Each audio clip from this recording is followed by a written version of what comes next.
જય શ્રી કૃષ્ણ, રાધે રાધે.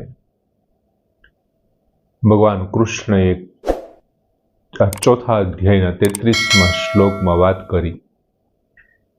પેલા 32મા શ્લોકમાં એવું કીધું કે મેં તને જે આગળના બધા યજ્ઞો કીધા એ બધાને તું કર્મજન્ય જાણ. 33મા શ્લોકમાં ભગવાને એવું કીધું કે ભાઈ આ દ્રવ્યમય યજ્ઞ છે એમના કરતા જ્ઞાન યજ્ઞ શ્રેયાન. પરંતપ, હે પરંતપ, આના કરતા જ્ઞાન યજ્ઞ શ્રેષ્ઠ છે, વધારે સારો છે. શું કામ વધારે સારો છે એમનું પણ કારણ આપ્યું કે સર્વમ કર્મમ અખિલમ જ્ઞાને સમાપ્યતે. બધા જ કર્મો એમની સાથે સાથે બધા જ અખિલમ પદાર્થમ, અખિલમ દ્રવ્યમ, બધા કર્મો અને બધા જ દ્રવ્યો છે આ જ્ઞાનમાં સમાઈ જાય છે અથવા તો ત્યાં પૂર્ણ થઈ જાય છે એવી ભગવાને વાત કરી. માટે તારે દ્રવ્ય યજ્ઞ કરતા જ્ઞાન યજ્ઞને વધારે, મારી દ્રષ્ટિએ તારે એને વધારે મહત્વ આપવું જોઈએ. તે મને પહેલા પ્રશ્ન કર્યો હતો કે તમે મને શા માટે ઘોર કર્મમાં નાખો છો? તમે મને કર્મ કરતા જ્ઞાનને વધારે મહત્વ આપતા હોય એવું લાગે છે.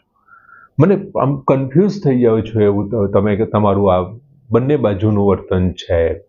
એટલે ભગવાને અહીં એ પણ ચોખવટ કરી કે આ શું છે ખરેખર, કેવી રીતે. પણ ભગવાન જે કહેવા માંગે છે તે અર્જુન હજી સ્પષ્ટ સમજી જ નથી શક્યા એવું લાગે છે કે આ દ્રવ્યમય યજ્ઞ કરતા જ્ઞાન યજ્ઞ. એટલે ભગવાને 34મા શ્લોકમાં ફરી પાછું બીજી વાત કરી.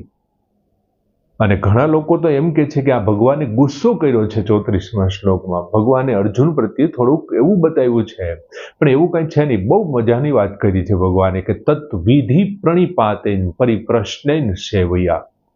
34મા શ્લોકમાં ભગવાન વાત કરે છે કે તત્વિધિ પ્રણિપાતેન પરિપ્રશ્નેન સેવ્યા ઉપદેક્ષ્યંતિ તે જ્ઞાનમ જ્ઞાનીનઃ તત્વદર્શિનઃ. તત્ એટલે તે તત્વને અથવા તે તત્વજ્ઞાનીઓને, વિધિ એટલે તે તત્વને, વિધિ એટલે જાણ. પ્રણિપાતેન પરિપ્રશ્નેન સેવ્યા. પ્રણિપાતેન સાષ્ટાંગ દંડવતથી, દંડવત કરવાથી, પરિપ્રશ્નેન પ્રશ્ન પૂછવાથી, અને સેવ્યા એટલે સેવા કરવાથી. પ્રણિપાતેન સાષ્ટાંગ દંડવત કરવાથી, સેવ્યા સેવા કરવાથી, પરિપ્રશ્નેન પ્રશ્ન પૂછવાથી, તે એટલે તેવો, બીજી લીટીમાં શબ્દ આપ્યો તે એટલે તેવો. તો તે તત્વદર્શિનઃ જ્ઞાનીનઃ, તે તત્વદર્શી જ્ઞાનીઓ તને જ્ઞાનમ ઉપદેક્ષ્યંતિ, તને જ્ઞાન આપશે. સમજાય છે? ભગવાન એવું કહે છે તત્વિધિ, તે એટલે કે તે તત્વને, વિધિ એટલે તું જાણ, તે તત્વને તું જાણ. પ્રણિપાતેન પરિપ્રશ્નેન સેવ્યા, સાષ્ટાંગ દંડવત કરવાથી, સેવા કરવાથી, અવારનવાર પ્રશ્નો પૂછવાથી, તે જ્ઞાનીનઃ તત્વદર્શિનઃ, તે તત્વદર્શી જ્ઞાનીઓ જ્ઞાનમ ઉપદેક્ષ્યંતિ, તને જ્ઞાનનો ઉપદેશ આપશે. હવે આનો અર્થ શું થયો કે હવે હું નહીં આપું, હવે તું ત્યાં જા, એક કામ કર. કોની પાસે જાય એમ કે છે ભગવાન? તત્વદર્શિનઃ જ્ઞાનીનઃ, તત્વદર્શી જ્ઞાની પાસે જતો રહે. એટલે ઘણા લોકો એવું કહે છે કે ભગવાન ખીજાઈ ગયા હોય એવું લાગે છે. ક્યાર ના સમજાવે છે અર્જુન માનતો નથી, પણ એવું નથી. ભગવાન ખીજાણા નથી, ભગવાન કંઈક બીજું જ કહેવા માંગે છે. તદ્વિધિ, તત્ એટલે તે, વિધિ એટલે જાણ. પહેલા અધ્યાયમાં અર્જુન છે એ ખૂબ વિષાદમાં આવી જાય છે. સામે એમને મોહ જન્માવે એવા બધા જ કારણો છે. જે અર્જુન ગાંડીવ લઈને યુદ્ધ કરવા માટે તૈયાર થઈ ગયા હતા, એ અર્જુને જોયું કે સામે તો બહુ જાજા બધા લોકો છે અને બધા જ મારા છે. એટલે અર્જુને ભગવાનને એવું કીધું કે આ યુદ્ધ કરવાથી મને માત્ર જો રાજ્ય જ મળતું હોય તો હું તો ત્રૈલોક્ય રાજ્યમ અપી, ત્રિલોકનું રાજ મળે તો પણ, અને એ પણ અસપત્નમ, કોઈ પણ જાતના દુશ્મનો વગરનું, કે પછી દેવોનું અધિપત્ય મળે તો પણ મને એ મંજૂર નથી. મને આમાં કલ્યાણ નથી દેખાતું માધવ, હે કેશવ, આમાં કલ્યાણ નથી જોતો. મને એવું લાગે છે કે તમે કહો છો એમ કદાચ આ આતતાઈ હોઈ શકે, એમાં 6 લક્ષણો આતતાઈના છે, પણ આ આતતાઈઓને મારવાથી તો મને એવું લાગે છે પાપ જ લાગશે. મને પાપનો ભાગીદાર બનતો હોય એવું લાગે છે. એના કરતાં તો સારું છે કે હું ભિક્ષાનું અન્ન ખાઈ અને જીવન જીવું ને મારા માટે શ્રેષ્ઠ છે. આમ અર્જુને કર્તવ્ય કર્મના ત્યાગને શ્રેષ્ઠ માને છે. અર્જુન શું કરે છે? કર્તવ્ય કર્મના ત્યાગને શ્રેષ્ઠ માને છે. આખું પોતાનું કર્તવ્યનું કર્મ છોડવા માટે તૈયાર થઈ જાય છે. અને ભગવાનની દ્રષ્ટિએ અને અર્જુન શું કહે છે કે મને તમે કર્મ કરતા જ્ઞાન જો વધારે સારું હોય તો આ કર્મમાં શું કામ નાખો છો? અને કર્મ કરવાનું છોડી દે છે, કર્તવ્ય કર્મના ત્યાગ કરવાનું શ્રેષ્ઠ માને છે. અને ભગવાનની દ્રષ્ટિએ શું છે તો કે જ્ઞાન માટે કર્મનો ત્યાગ કરવો જરૂરી છે જ નહીં. કર્મનો ત્યાગ કરીને શું કામ તમારે જ્ઞાન પ્રાપ્ત કરવું જોઈએ? જ્ઞાન તો તમે કર્મ કરતા કરતા પણ કરી શકો. અને બીજું ત્યાંય તમારે છતાં જો તારે તેમ કરવું જ હોય, તારે જ્ઞાન પ્રાપ્ત કરવા માટે તેમ કરવું હોય તો વિધિપૂર્વક એક કામ કર. તું વિધિપૂર્વક જ્ઞાન પ્રાપ્ત કરવા માટે વિદ્યાર્થી બનીને જવા માટે પહેલાના વખતના આશ્રમમાં બાળકને જ્યારે આશ્રમમાં મૂકવા જતા ને ત્યારે બાળક સમિધ પાણી બનીને જતો. હાથમાં થોડાક લાકડા લઈ જાય. કયા લાકડા? સમિધ એટલે લાકડા, પાણી એટલે હાથ. હાથમાં ઋષિઓએ યજ્ઞમાં વાપરવા માટેના લાકડા વીણીને જતો બાળક, એટલે એને સમિધ પાણી કહેવાય. સમજાય છે? બાળક સમિધ પાણી થઈને જતો. અને એ સિવાય ભગવાન શું કહે છે? તું વિધિપૂર્વક કોઈ તત્વજ્ઞાનીની પાસે જા, તારે જો જ્ઞાન જ પ્રાપ્ત કરવું હોય ને તો. બાકી કર્મ કરતા કરતા પણ તું જ્ઞાન પ્રાપ્ત કરી શકે. માત્ર તારે કર્મને જ જાણવાનું છે, એ જ જ્ઞાન છે. કર્મ છોડીને તું કેવી રીતે જ્ઞાન પ્રાપ્ત કરી શકીશ? એટલે ખરેખર તો ભગવાનનો અભિપ્રાય શું છે કે ભાઈ એમને કોઈની પાસે મોકલી નથી દેવો અર્જુનને, પણ અર્જુન એવું કહે છે કે આમ થાય છે ને તેમ થાય છે ને મને આમાં નથી દેખાતું. પણ જ્યારે માની લ્યો કે કોઈ મહાન વ્યક્તિ છે, એ કોઈ વ્યક્તિને સમજાવી રહ્યા હોય, એમના કલ્યાણ માટે વાત કરી રહ્યા હોય, ત્યારે સમજાવવા વાળા વ્યક્તિને એવું લાગે કે આ માણસને મારી વાત ઉપર વિશ્વાસ નથી, શ્રદ્ધા નથી, ક્યાંક શ્રદ્ધાની ઉણપ દેખાય, ક્યાંક સાંભળવા વાળાની અરુચિ દેખાતા એ મહાપુરુષ ક્યારેક એવું કરે છે કે ભાઈ એક કામ કર, તને મારી વાતમાં વિશ્વાસ હોય એવું લાગતું નથી, તને એવું નથી લાગતું કે હું તને ભવસાગર પાર કરાવું, અથવા તો તને એવું નથી લાગતું કે હું તારું કલ્યાણ વિશે બોલું, તો તને જ્યાં કલ્યાણ તારામાં દેખાતું હોય ને એની પાસે વહી જાય, જા ત્યાં જઈને તું પ્રાપ્ત કર. મારી ઈચ્છા તો એવી છે કે તારું કલ્યાણ થાય. હવે તું મારી પાસે કર કે કોઈ બીજા પાસે જઈને કર. હું પણ તને કર્મ વિશેનું સાચું જ્ઞાન સમજાવવા જ માંગુ છું કે તું જ્યાં સુધી કર્મની અંદર એવું માને છે કે મોહ રાખીને બેઠો છો, મમતા રાખીને બેઠો છો કે આ મારા છે ને, ત્યાં સુધી તું સમજી નથી શકતો. અને ભગવાને ત્યાં તો એમ કીધું તું જેને મારવા માટે નીકળો છો ને એને કોઈ શસ્ત્ર છેદી નથી શકવાનું યાર. કોઈ એને મારી નહીં શકે, કાપી નહીં શકે, પલાળી નહીં શકે, સૂકવી નહીં શકે. તું કોને મારવા માટે નીકળો છો? અને તું જેને બચાવવા માટે નીકળો છે પ્રત્યેક ક્ષણે બદલી રહ્યો છે, એની રીતે મરી જવાનું છે. તું નહીં મારે ને તો એ શરીર નાશ પામવાનું છે. તું જેને મામા માસા આ તે બધું કહે છો, એ તો બધા શરીર છે, તું જેને ઓળખે છે. માટે તારી પાસે જ્ઞાન જ નથી. અને જો તારે જ્ઞાન જોઈતું હોય તો ભગવાન એમ કહે છે કે તો બીજા પાસે જા. ચોથા અધ્યાયના 38મા શ્લોકમાં કર્તવ્ય કર્મથી જ તત્વજ્ઞાન પ્રાપ્ત થાય છે. ભગવાન સ્પષ્ટ ઉલ્લેખ કરે છે કે આ તારું જ્યારે કર્તવ્ય કર્મ છે ને, જ્યારે કર્મયોગ બની જશે અને તું એમાંથી જ્યારે નિવૃત્ત થઈશ ને, એમાંથી તને તત્વજ્ઞાન પ્રાપ્ત થઈ જશે, સાચું શું છે અને ખોટું શું છે. માટે તારે બીજું કાંઈ કરવાની જરૂર નથી, કર્મનો ત્યાગ કરવાની કાંઈ જરૂર છે જ નહીં.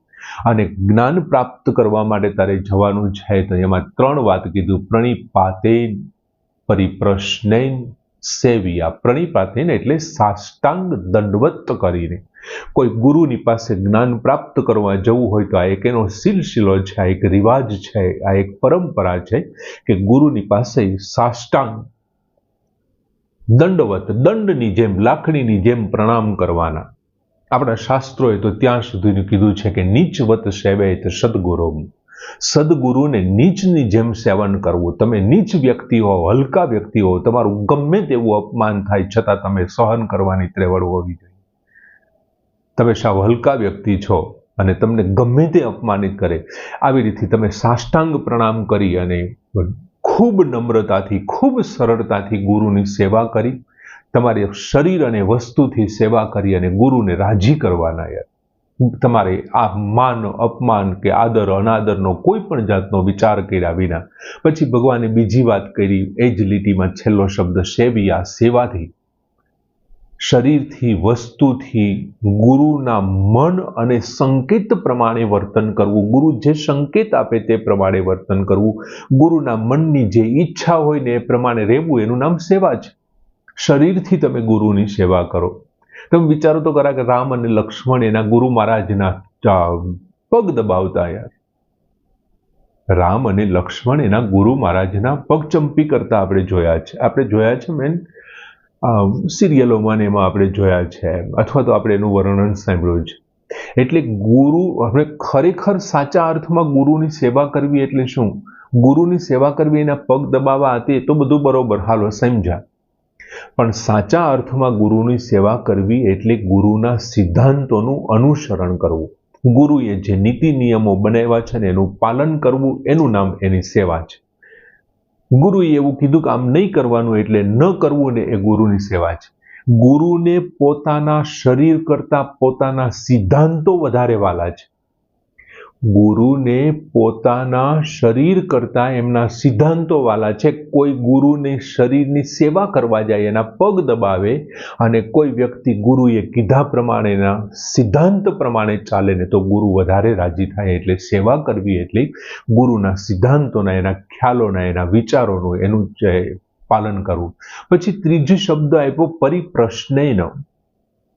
વિનમ્રતાથી પ્રશ્ન પૂછવાનો. તમને ગુરુએ જે કંઈ જ્ઞાન આપે છે, તમે શ્રવણ કરો છો, એમની અંદર તમને અનેક પ્રશ્નો થશે.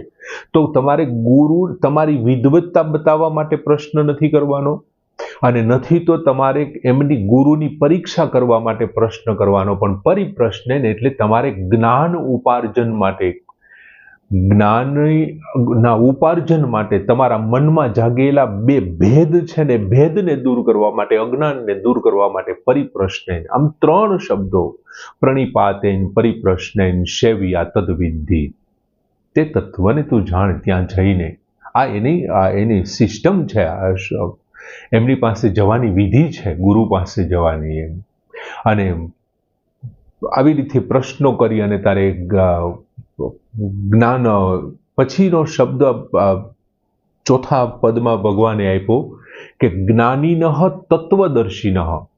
હવે જે ગુરુ છે એ પરમાત્મા તત્વને પામેલો હોવો જોઈએ, એમનો અનુભવ કરેલો હોવો જોઈએ. જો ગુરુ પોતે જ પરમાત્મા તત્વને પામેલા નહીં હોય તો પછી એ શિષ્યને કેવી રીતે આપશે? યાર, એમની પાસે જ જો અનુભવ નથી તો એ શિષ્યને કેવી રીતે આપે? બીજું આમાં ભગવાને બીજો શબ્દ તત્વદર્શી ન. ગુરુ છે તત્વદર્શી હોવો જોઈએ. કેમ કે શાસ્ત્રોની અંદર જે જ્ઞાન આપ્યું છે એ વ્યક્તિ અત્યારે છે નહીં. શાસ્ત્રોની અંદર આપેલું જ્ઞાન અને વિદ્યાર્થીની બેયની વચ્ચે ગુરુ છે. ગુરુ આ જ્ઞાનને ન સમજે તો વિદ્યાર્થીને કેવી રીતે સમજાવી શકવાનો? એટલે જે શાસ્ત્રોમાં આપેલા વ્યક્તિએ જે જ્ઞાન છે, જ્ઞાનને એ જ અર્થમાં, સાચા અર્થમાં, જે લખવા વાળો કે કહેવા વાળો કહી ગયો છે એ જ અર્થમાં સમજાવી શકે. તત્વદર્શી છે, તત્વનો જાણનાર છે. યાર, બીજું ભગવાને એક સ્પષ્ટ શબ્દ વાપરો, જ્ઞાની ન. જ્ઞાની પણ હોવો જોઈએ. આપણને એમ થાય ગુરુ જ્ઞાની તો હોવા, તત્વદર્શી હોય એટલે ખાલી ન ચાલે, તો કે ના, ન ચાલે. એ વેદો અને શાસ્ત્રનો જ્ઞાતા હોવો જોઈએ, જાણકાર હોવો જોઈએ. શું કામ આવું હોવું જોઈએ? દાખલા તરીકે શિષ્યના ત્રણ પ્રકાર છે. એમ ઉત્તમ પ્રકારનો શિષ્ય, એક મધ્યમ પ્રકારનો શિષ્ય અને એક કનિષ્ઠ પ્રકારનો શિષ્ય. ઉત્તમ પ્રકારનો શિષ્ય છે ને ગુરુ થોડુંક અમથું કહેશે, અડધું કહેશે ને ત્યાં સમજી જશે કે ભાઈ ગુરુ મહારાજ આ પ્રમાણે કહેવા માંગે છે, આ સત છે, અસત છે. જે મધ્યમ પ્રકારનો શિષ્ય છે ને એને ગુરુએ આપેલું સૂત્ર અને એમના ઉપરની ટીકાઓથી એ સમજી જશે.